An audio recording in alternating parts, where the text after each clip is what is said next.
right. So our first question for tonight for our panelists is cannabis a resource to health and equity within BIPOC communities? And if so, how? Just tell us a little bit about, based on your background, how that would work or what your opinion on that is.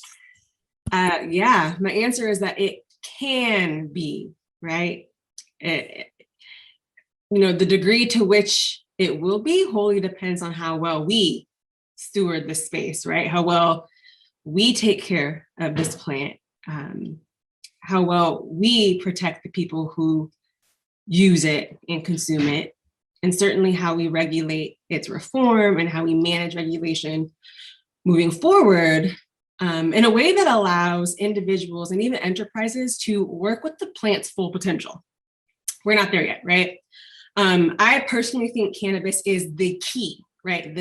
The singularly most important key that will accelerate us, right, along this trajectory of justice to health equity as a destination, right? You asked me about health and equity, but no, there's a concept called health equity, which is the assuredness of access to full health and well-being for all people.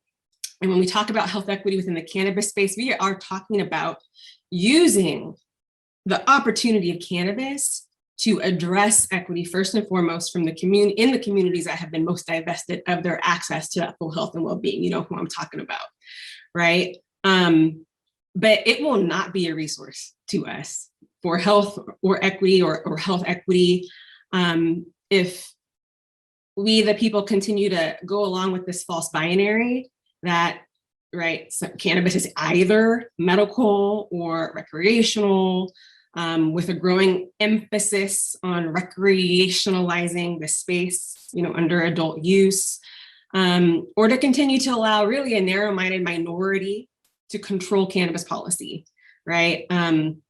Attempting to force its regulation into old paradigms, right? Treat it like alcohol or treat it like pharmaceutical drugs. Both are wrong, right? So my answer is it can be, but we have to recognize where cannabis can take us. You mentioned I was the creator of the cannabis health equity movement, where we say health equity is the sum of 4 types of equity: social equity, fairness in policy and regulation, so that, right, we are creating economic equity, environmental equity, and human equity. And the innovations of cannabis across agricultural and industry and medicine and nutrition, remember, it gives us that one wholly sustainable plant that can provide us with solutions to literally address every single disparity that divests and disinvests really in our collective health.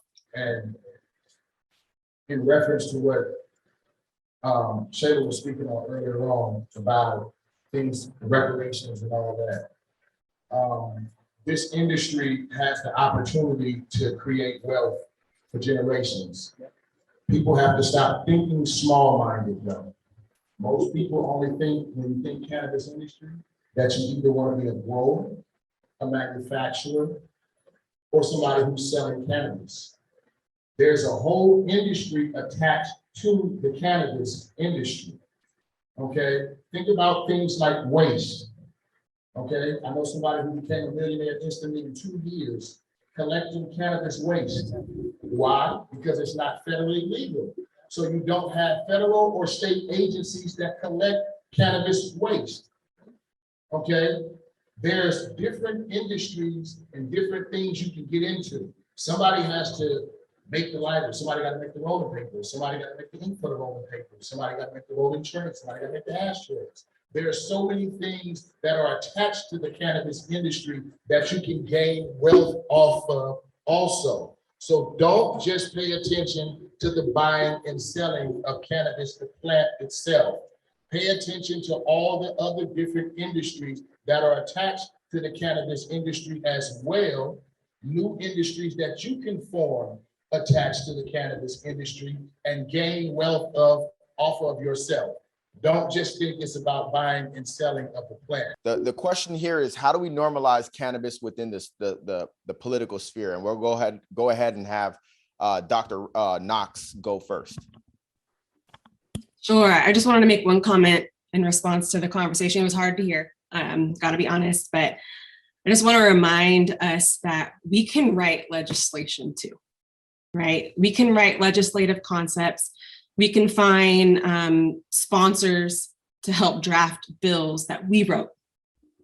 So we can be proactive in this space. We can write policy for regulation that actually does create social equity, right? Not policy that creates social equity programs. Those are just affirmative action programs, y'all.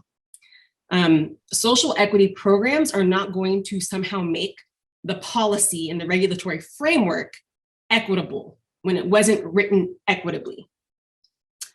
That kind of thinking is never going to work, right? It's just going to be lip service all over again, and we're going to be disappointed with the results. So we have to be proactive and begin to write our own bills, right? So something you said, sir, that I loved was we got to stick together, which means what is our North Star in this cannabis space?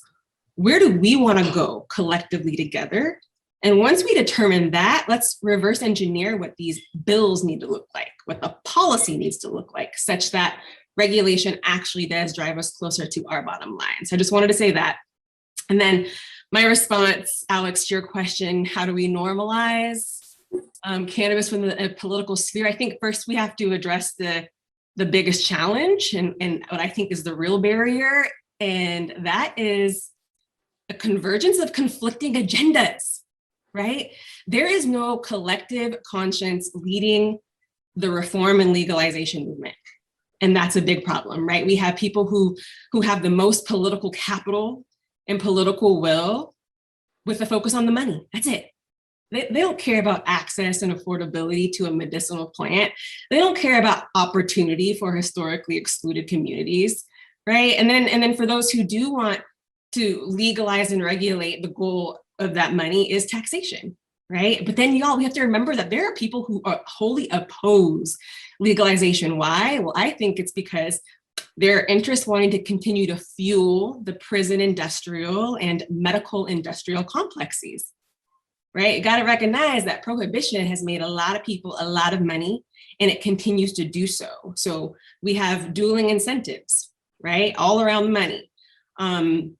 For others, right, we want to create generational wealth for ourselves. And then a very few others these days, I got to be honest, I'm an optimist, but the reality is there are not a whole lot of people fighting for the true liberation, Shelagh, right? Liberation of this plant and the people who consume it for the purposes of our healing.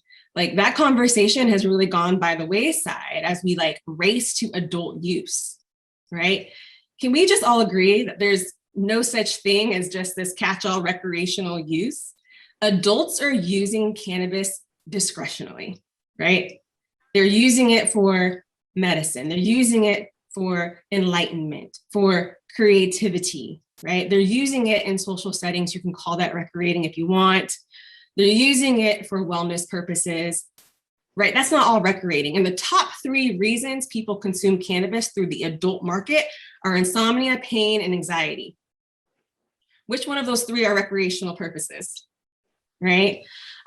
So we have all these ideologies floating up here, and we're trying to normalize the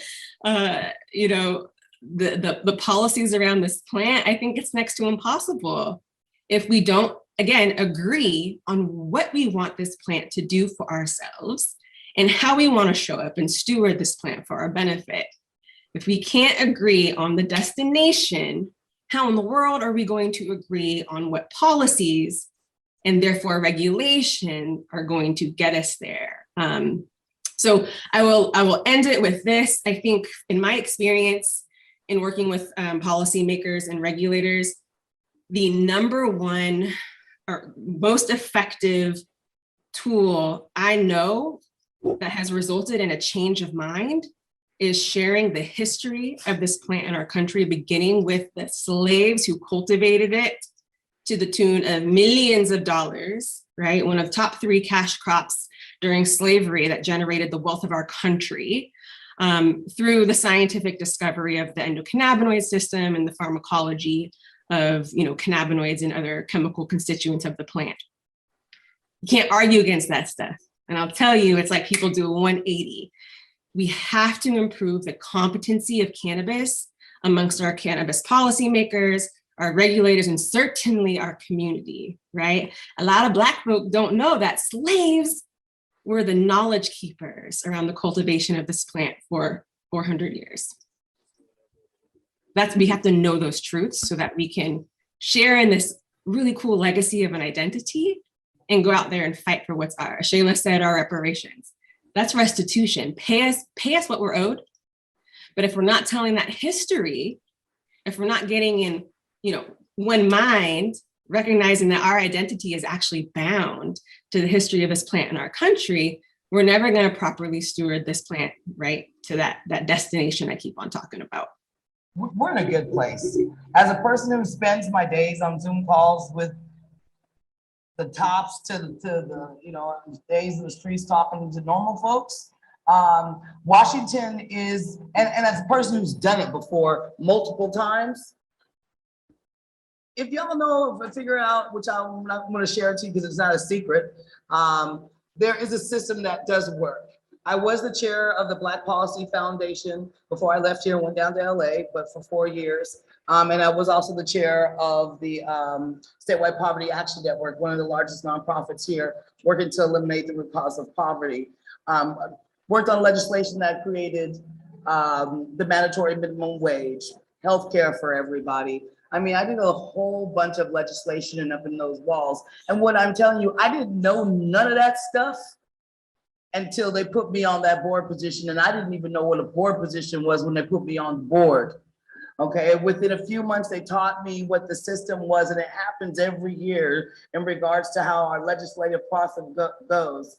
House Bill 1517, which restored felon voting rights in Washington State in 2009, has my name on it. Okay, and I was just a little girl who made a mistake and was paying a price, and I was able to change it here in Washington State. And so what I'm saying that I was able to do it, and I've been doing it a whole bunch of times, okay? So y'all got a little head on the things because it's not hard, but it is about listening to what we're saying about doing things like this. Mommy, we had 2 informational virtual meetings during COVID asking, what's going on in the cannabis industry, please tell us, because we want to be able to organize you. Because I'm gonna be honest, I came here last month and couldn't go to my normal weed shop because there are flowers in front, because the person inside was shot and killed, one of the workers. And that's sad. That's really sad. I love going to my shop and to find out that, one day somebody came and did something hard like that, and because there's no protection for the workers, that hurts me. And I don't like things that hurt me. And that really, and for what I can do with my experience in Washington State, with my network, and they say your network is your net worth. And this is about reparations. And the doctor, I think the doctor would like to know that my foundation is the Harriet Tubman Foundation for Safe Passage, which works on Black liberation and working on the creating generational wealth in the Black community. So you're totally right. That's why I have these companies. I don't just talk it, I walk it. And I'm a girl from the streets of Hilltop who came up from the crack days, okay? And I sit out in the rooms with them, bringing their, on their yachts and eating their stuff, you know what I'm saying? Then I go hang out with my rapper friends on the other days, I'm living that life, but I do it by helping my friends. And so this is what I need you guys to understand. Right now, we're helping each other by being in this room. We don't know what we want, but by having meetings like this is how we come. I'm hearing cannabis workers need protection, and that's why we're here to talk about. There's 2 union folks in here. We've been having conversations with them because this is about getting everyone together so we're on one accord to accomplish tasks that help our folks get what they need, whether it's reparations, medical benefits, making sure they're not overworked and not compensated for their work, or fired without cause. That's not right. Cannabis workers have worked through the COVID as essential workers, but did they get essential benefits? Or did they get essentially tired? I'm not saying we don't enjoy our jobs, but it's not fair to have to not feel protected or feel like you have some kind of, say so in your work, or that you can trust you'll have this job for a long time and not be hopping from place to place.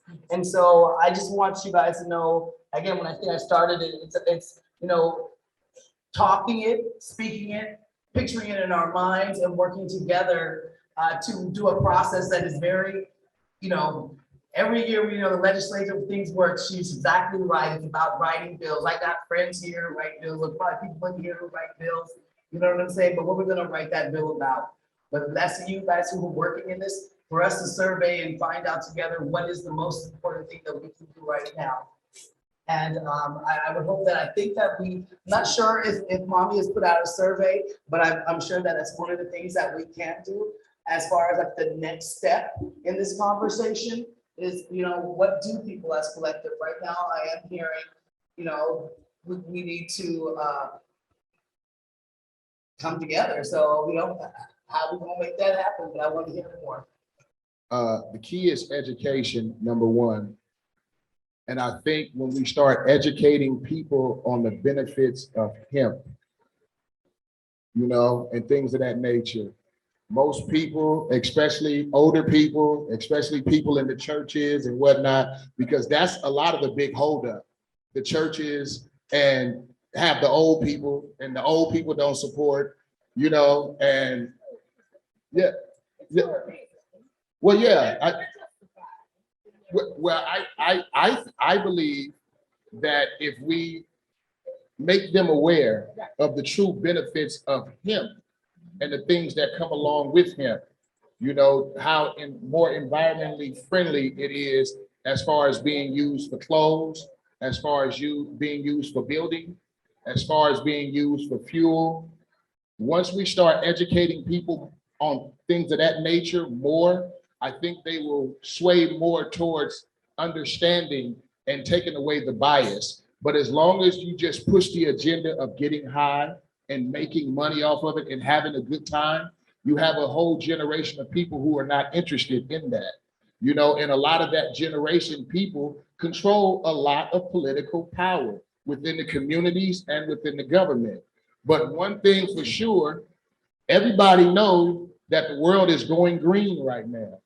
The only thing you have to do is show them how green it can be by showing them that it's better to build with hemp bricks than regular bricks. It repels insects better. It's better for the environment. How it's better to build and make clothes out of hemp. How the industry itself can be more beneficial than just getting high and having a good time. I think that's the way we can start tearing down some of these walls to educate people more and making people more interested in finding out the fundamentals benefits of being involved in the cannabis and hemp industry.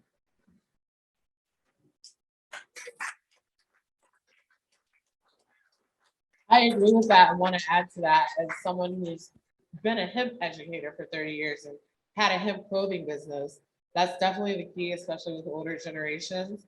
But I also just want to point out that stigma that older generations have, how they've been conditioned, and especially in our communities, they've also seen the policies of the war on drugs decimate our communities. So a lot of older people, they just think drugs are bad. All drugs are bad, and they put cannabis in that category.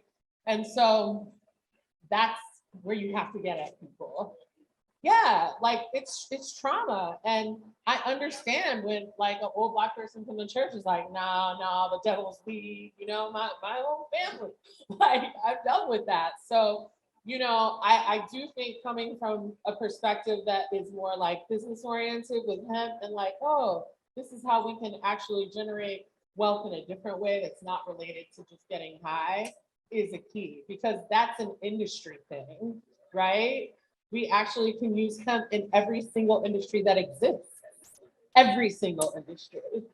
I mean, it's the most beautiful thing. I used to get beads made of hemp plastic. Yeah, like it's so cool. You can make everything out of hemp. Cars. But I mean, don't forget about the medical benefits. Forget about the medical benefits as well. If you guys notice, and I really think, my personal opinion is, it's by design that they're trying to stray the people away from medical cannabis. Okay, there's so many laws and benefits that come along with the medical industry. And you best believe that Big Pharma is behind pushing adult use act over medical. Believe that, because they're coming. Walgreens selling weed is coming. Rite Aid selling weed is coming. You know, Pfizer selling weed and all different types of CBD products, it's coming. And the more they run the regular people out of the medical side of cannabis, the more they have the ability to take control of it. And once they have control of the medical cannabis industry, they have control of the complete cannabis industry. And the same way they did with alcohol and tobacco, where you had a bunch of farmers back in the days who had their own tobacco farms. You had a bunch of people who had distilleries. But once big business came and got involved, all the little men were squashed out. And I believe that's what's happening with moving people away from medical cannabis and the benefits and the medical properties of cannabis and how it benefits the human body. By getting away from that and just making it about having fun, opens the door for Big Pharma to come in and say, okay, well, we'll take over manufacturing all the different tinctures and all the different things that come along with making the body feel better when it comes to dealing with cannabis and hemp. So I think we need to be well aware of that, to not get away from the medical side of it, the medical benefits, and the fact that this is something that should stay a medicine. It was created and used as a medicine before any of us knew about it. So, But I want to add that whenever people use cannabis, it's always medicinal. So I don't really do the recreational medicinal binary. Whenever we're using cannabis, it's medicinal.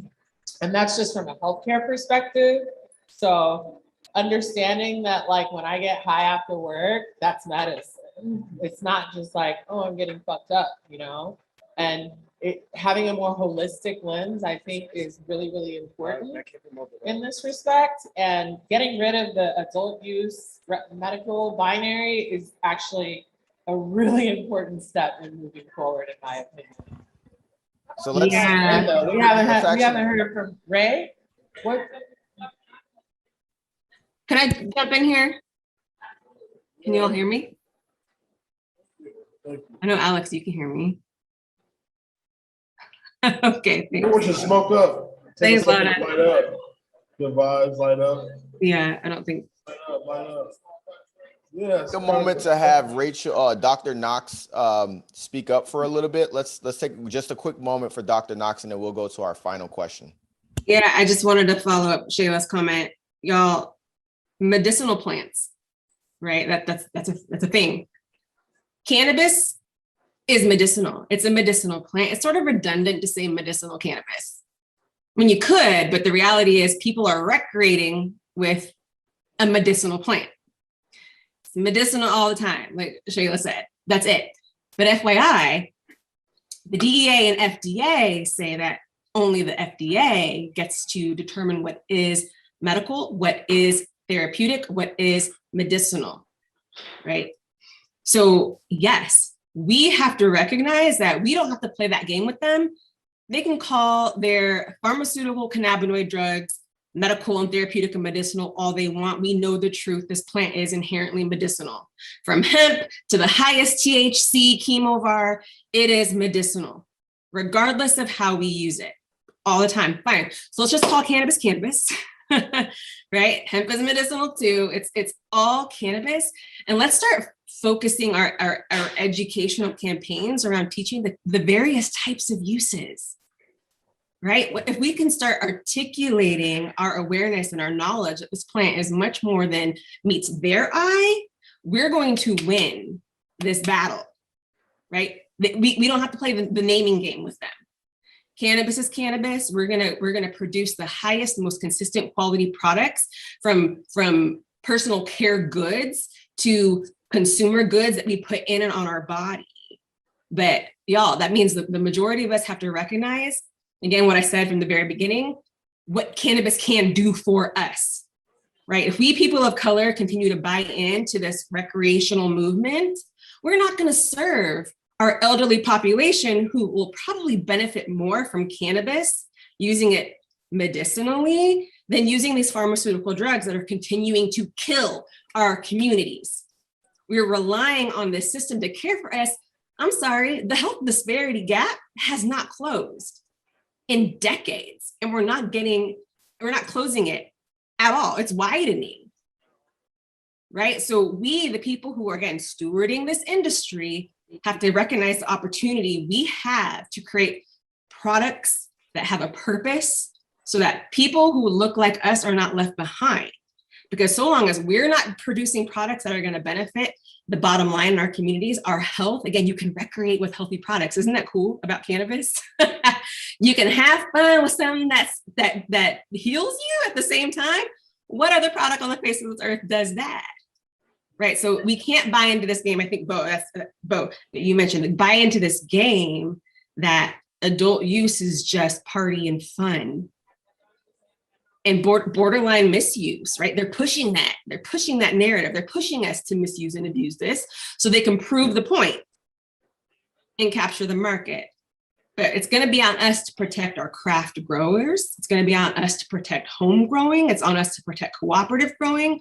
And it's certainly on us to demand that our market, right, our market grade cannabis, again, is of that high and consistent quality that we can choose to medicate with over their pharmaceutical drugs any day. All right, Doc, thank you. Let's actually close. Let's get some final statements from everyone. So between Dr. Knox and all of our panelists, the number one focus that I think we've had in the last 15 minutes or so has been the overall health benefits of the flower itself, right? Of the plant itself. So let's get final statements on what it takes to destigmatize the plant itself and what that looks like moving forward. Just closing statements. And of course, we are on a little bit of a time crunch here. So let's drive the most concise final statements as possible, starting with Dr. Knox. Just to follow up. Yeah, I think I'm endocannabinoologist. My final word is going to be, everybody, you have an endocannabinoid system, right? And greater endocannabinoid dome. Your basic biology is the reason why cannabis does so many things in our bodies, right? Cannabinoids and terpenes, and with other botanicals, right? With botanical synergy, are hitting on just about every single receptor system in our body, beyond the endocannabinoid system, but principally the system that keeps our body in balance. And when we consume whole plants, right? Whole organisms, mushrooms included, right? Our body understands, our complexities in our body understand the natural complexities of nature.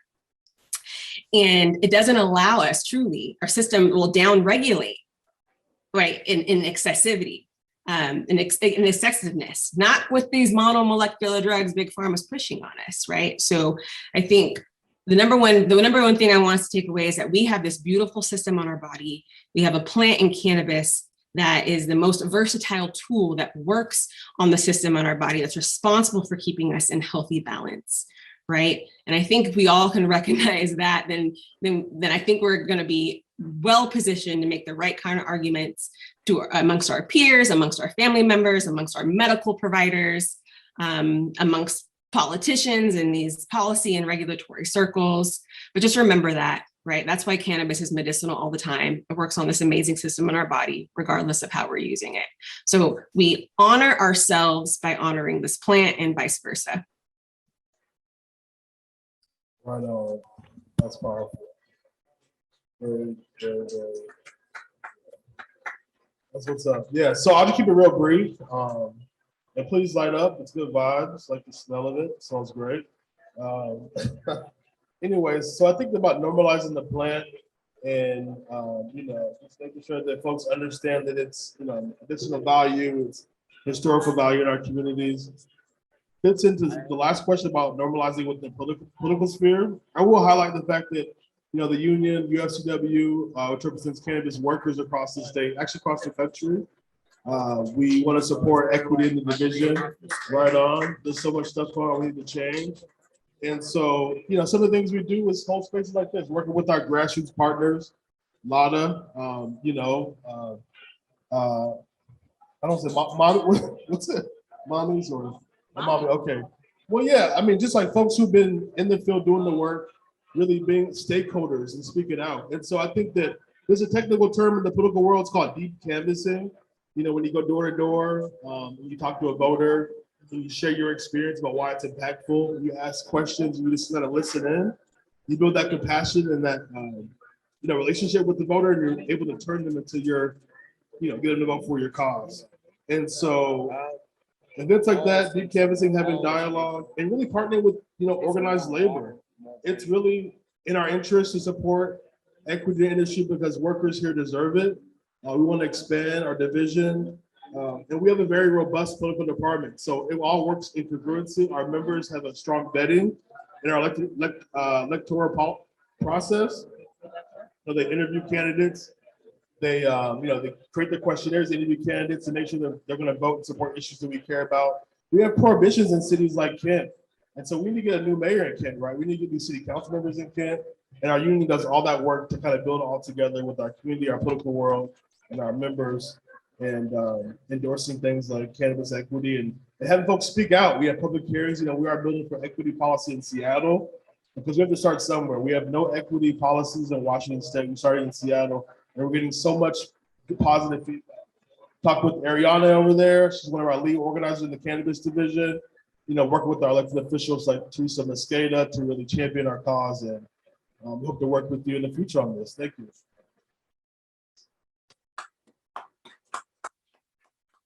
I just want to say thank you for having me. And again, I commend you guys on your cannabis workers union that you guys are doing up here, and to speak on what the good doctor was saying about how do we spread education. What worked for me was putting it in layman terms a lot of times. I know we all see these commercials about the different medicines that could help you out for different body ailments, and they come with all these different side effects. I can get rid of heartburn, but you're gonna have diarrhea, bleeding of the nose, you're gonna lose eyesight, you know what I'm saying? You might cramp up a little bit and can't walk for 3 days, but we're gonna clear up your glaucoma. Sometimes when you just tell a person, look, this helps glaucoma without no side effects. This can help you with your appetite without no side effects. This can help you with your back pain without those side effects. Sometimes it's just basic conversation like that that'll make a person go, is that right? Thank you, Bo Roc. I guess to end with it, my background was basically using music to organize social justice movements. And I don't know, I guess I've been around here good 20 plus years doing it. So, I think it makes common sense. It's like having a big party. This is just the first of a big party, You believe we've got the third of a big party, excuse me. This is not the first, this is the third annual, and I hope I'm back invited to the fourth. You know what I'm saying? And we'll have great reports to go. But I really look forward to Music and Marijuana Inc. was basically created to assist. We're not sure what our formation is right now, but it is the formation to help cannabis workers and those who are in the cannabis industry. So this is a great time. I'm glad that we had a great conversation. It was cool doing it virtual and in person. And excuse me, I had the munchies. The cake took my attention, and I had to. It was just so awful they did us like that, right? Okay, I'm gonna be honest. Okay, but it was great fun, and I can't wait to come back next year. Thank you again for everybody who put this together. Oh, you were talking, I didn't even share it. Thank you, Ms. Jessie. As a plant person, as a herbalist, a clinical herbalist, It is my goal and vision to see cannabis on the wall with all plant medicine, but that comes with a certain responsibility. While cannabis is a panacea, meaning it treats hundreds of different ailments, so do hundreds of other plants. I love cannabis, but I have hundreds of favorite plants. And there's a lot of, we need to be honest. I see cannabis people promoting cannabis for everything, when there are actually plants that might do something better. And if you're really about that plant life, it's not just cannabis. You're a poser if it's just all cannabis and you're not actually using all the plant medicine and using it with cannabis together. Yes. Plants have hundreds of compounds that work together to make them all work better together. So yeah, they're our ancestors, our plant ancestors, exactly. So, you know, cannabis will be on the wall with all the other sacred plants, right? The peyote, the psychedelic mushrooms, all those plants that are really sacred in our healing and our health, right? But I want it on that wall, you know? I want it completely deregulated. That's what I want. I don't see it happening, but I think that would be the most beneficial for everybody because there's so much problems with regulation, but you know, I don't see that happening, but engage with other plants. That's what I want y'all to take away from this. Use other plants for cannabis. Find out if I'm using cannabis for something, what are the other plants that might also work for me, you know? Because there's hundreds out there. So let's be honest. While cannabis does lots of things great, so do other plants. That's all. Thank you all so much. Appreciate everyone on the panel, our audition. Thank you so much for joining us. Thank you so much for the work you do on the union. It's just like amazing. Miss Jessie, you're amazing. Dr. Knox, if y'all don't know Dr. Knox, go follow her, the Knox Doc, her sister, her mom. They're just like badass. So yeah, get at them. Thank you all. Thank you, Lotta. Appreciate you all. All right, and we're gonna wrap up over here on the virtual side and send it back to Tacoma. We got a lot coming up. Obviously, we got DJ Chef Curry on the ones and twos that's gonna be taken away. Good night to everyone from the East Coast, and y'all have fun over in Tacoma. Enjoy your night and continue the good work in this field, in this industry, and ending that inequity in this field. So good night, everyone. This is Alex Auguste signing out.